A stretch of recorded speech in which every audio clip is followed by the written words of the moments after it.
Hey guys, welcome to Brian's Man Cave. So today I'm going to be taking a look at the game that I made for the Intellivision called Keystone Kopps. This is a project that I started working on about a year ago, and I've done a little bit of video when I was working on the game, just to kind of show where my progress was going. But now the game has actually been completed, and it's actually for sale as a physical release over at IntellivisionRevolution.com. So I'll throw a link down below. So if you wanted to purchase a copy, you can go down there and you can grab one. But anyways, yeah, I thought it would be fun to show off the game as is right now because my previous videos, I've just kind of shown bits of the game and, I've updated some of the graphics and fixed little things here and there up since that last video that I did.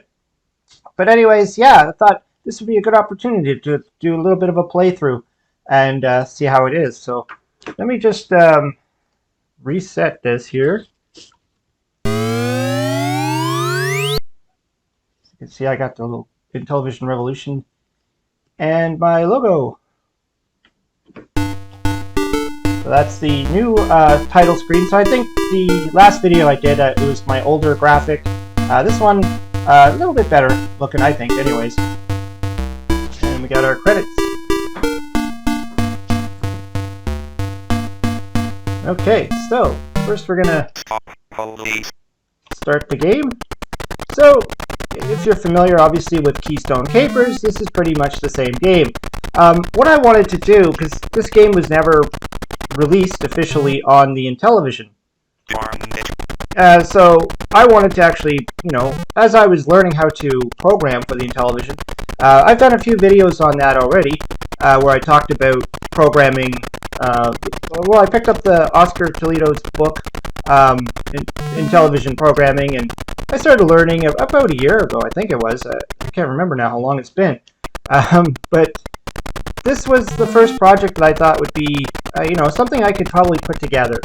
And so I started working on it, and then once people started to see it, they were saying, hey, when will this actually get a full-on release? And so then I got contacted from Intellivision Revolution saying that they heard that I have a game that might be a good choice for a cartridge.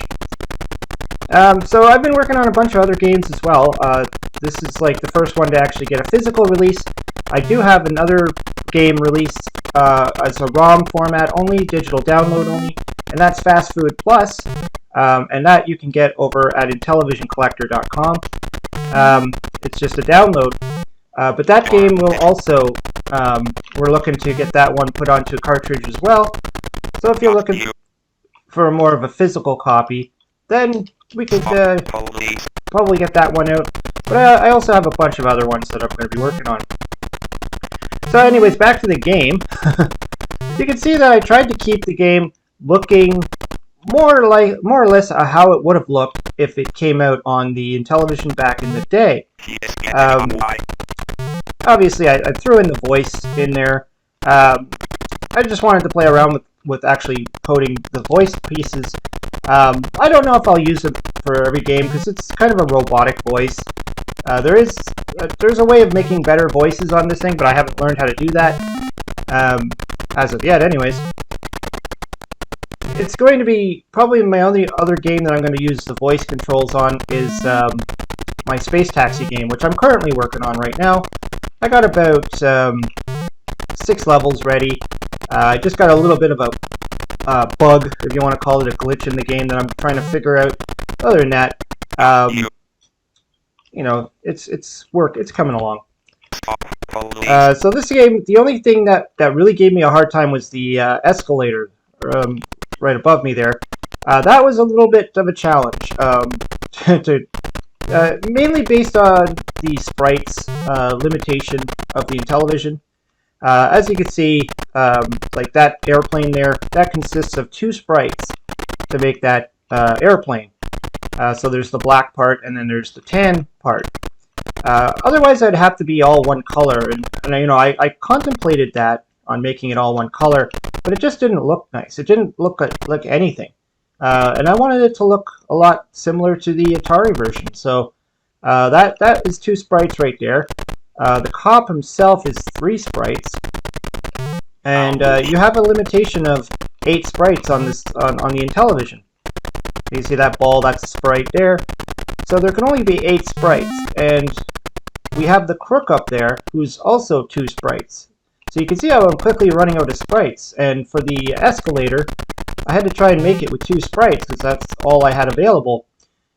Being that if you have the Kopp and the Robber, which is 5 sprites, or yeah, I think it's 2 sprites for the Robber now. I'm trying to remember now.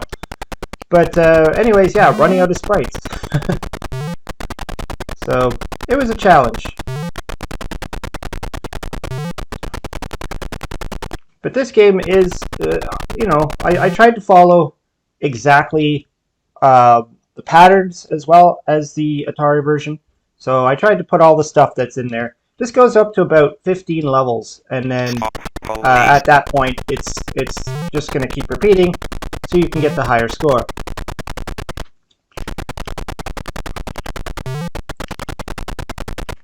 Whoa. So it is kind of interesting to play this type of game on an Intellivision using the real controllers, rather than me playing it on the emulator. I mean, yeah, for the emulator I get to use my gamepad, but it's just a better experience to actually play it on a proper Intellivision. Of course, if you have the LTO flash card, eventually this will be available. I'm not sure when, but there is plans to make it available as a download, a digital download, because I know people have asked for that. Not everybody's interested in buying the physical copies. And vice versa, you know, with the digital. Some people don't like the digital. They want to have the actual physical copy. So that's pretty much the gist of this game. You know, like I said, I tried to keep it, you know, as authentic as I could. I kept to the same graphics, you know, because there is various versions of this game. Like I've played the, like for instance, there's a Commodore 64 version that came out not that long ago, I think, and it's based more similar to the Atari 5200 version, I believe. And now I'm seeing that there's also an Atari 7800 version of this. So, and they all have the different graphics and stuff like that. Which, you know, I contemplated if I should have changed the graphics on this, tried to make it look a little bit more like a department store. Who knows? Maybe I could try that again, you know, make a second version of this game or something with more amped up graphics. But I think I like the idea of keeping it just like the Atari. Just so it feels like a game that would have existed back in the day. Anyways, yeah, enough of my rambling on about this game.